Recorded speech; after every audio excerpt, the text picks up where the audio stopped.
So I'm starting where we ended off in the previous problem. We came up with 74,000 meters, assuming you travel for 37 minutes at a speed of 75.0 miles per hour. And I talked about how to set this up. So I want to take this problem and show you a few different ways to show your work that are correct, and I want to show you one way to show your work that's not correct. I want to discuss that. So let's move some things around and make some room. I took away the introduction of the problem, and I also took away the explicit cancellation of the units just to make things not quite so busy, because there's going to be a lot of things on these slides. Now with this initial setup, this first way, I justified that because I recognized I needed a distance when I was done, and I was given a speed, which is distance over time.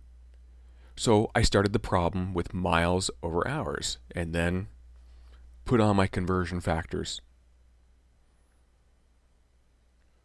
Well, this next one is also a legitimate way to do it.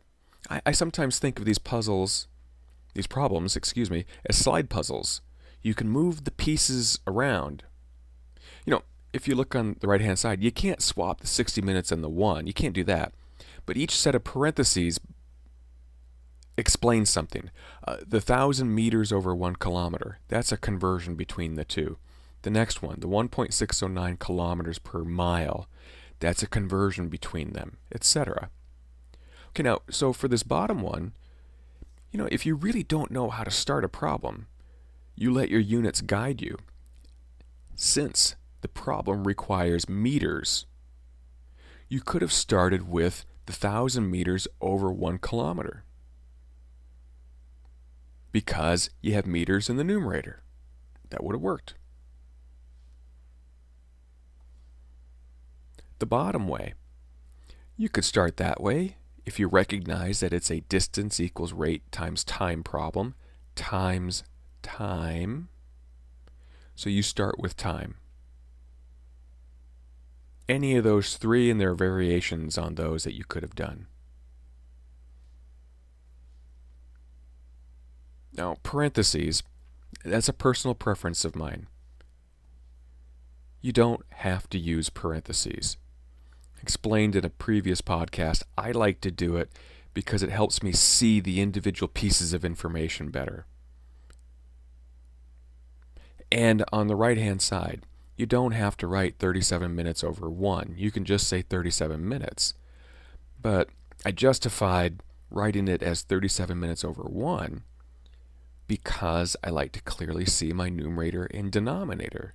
It helps me see how to cancel the units more easily. Well, there's another way to do this, and sometimes it's called the railroad track method.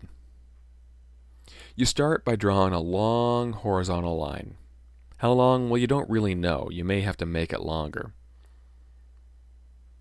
And then you start with some information. You're going to put something above the line and something below the line. So I'm going to choose to do it in the same order here. So you say, okay, well, I'm going to start with my speed because it has a distance in it.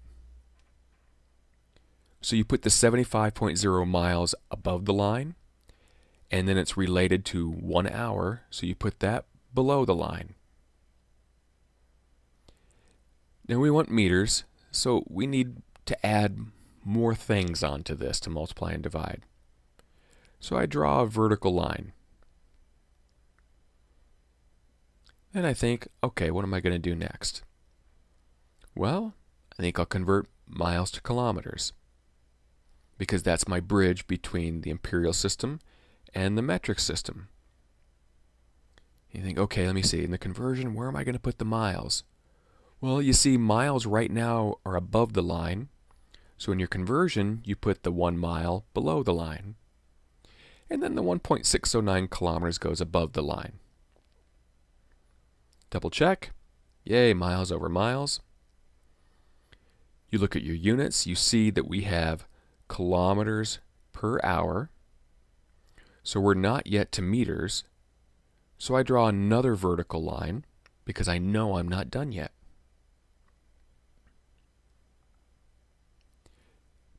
Then I think, okay, kilometers. I need to get kilometers into meters. Okay, 1 kilometer is 1,000 meters. So the 1 kilometer goes below the line, since right now I have kilometers above the line.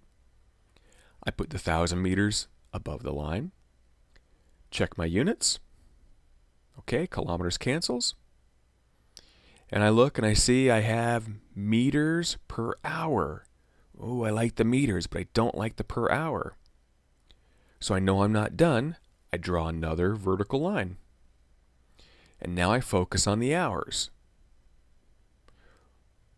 Well, the time traveled is in minutes. You think, okay, I need to go from hours to minutes. Where am I going to put the hours? Oh, this time the hours goes above the line, because over to the left, hours is below the line. So 1 hour, 60 minutes, put the 60 below the line. Hours cancel. And I see I have meters per minute, which is not meters. So I draw another vertical line because I know I have to keep going. And see, what you do is you keep going, you just keep making that horizontal line longer and longer if you need to. And now I recognize that it's meters per minute. I just want meters. So I take the 37 minutes, put it above the line, because the other minutes units is below the line. I do a check and I go, well, let me see, equals meters. Okay, good. I have units of meters. That's what I want. And then you do all your multiplication division. You get 74,000. Nothing wrong with that. If you look at each piece, it's a set of parentheses. The vertical line indicates parentheses. So the methods are really the same. My personal preference is any one of those three is fine. If you do something different than one of those three, you need to check and make sure it's a valid way to do it.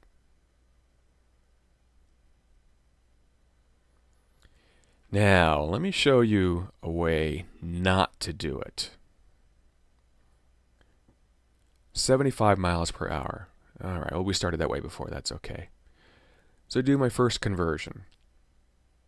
And I convert it, the miles to kilometers. And I go, okay, the miles cancels. Sure, no problem. And so I have kilometers per hour. Fine. And then you go, okay, now I need to convert the kilometers per hour. I'm going to throw in 1,000 meters over a kilometer.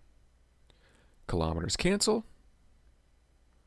And I have 120,700 meters per hour.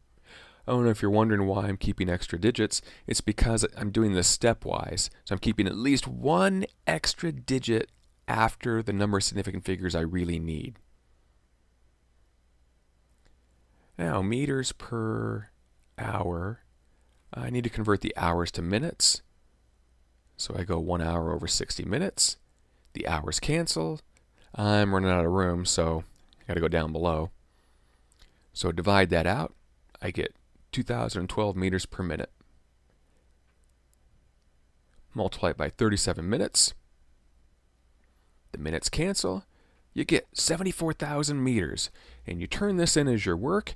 You get your graded work back, and it is just marked all to heck.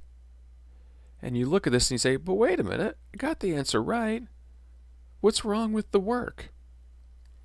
It's the equal signs. Whenever you have equal signs, you're saying that whatever's to the left of the equal sign is equal to whatever's to the right of the equal sign. So that first piece in the upper left, that's 120.7 kilometers per hour. That's fine. But then the middle piece, that's 120,700 miles per hour. Those two are not equal to each other. They're related to each other, but they're not equal. Then you get on the right hand and you go, well, that times that, divide through, sure, that's 2,012 meters per minute. That's not what the equal sign means in this case. Because if this were the case, hey man, I did way too much work here. I should throw all the middle part out and just say the first part equals the second part. So in other words, 75 times 1.609 is 74,000, and it's not. Do not show your work this way. It's wrong.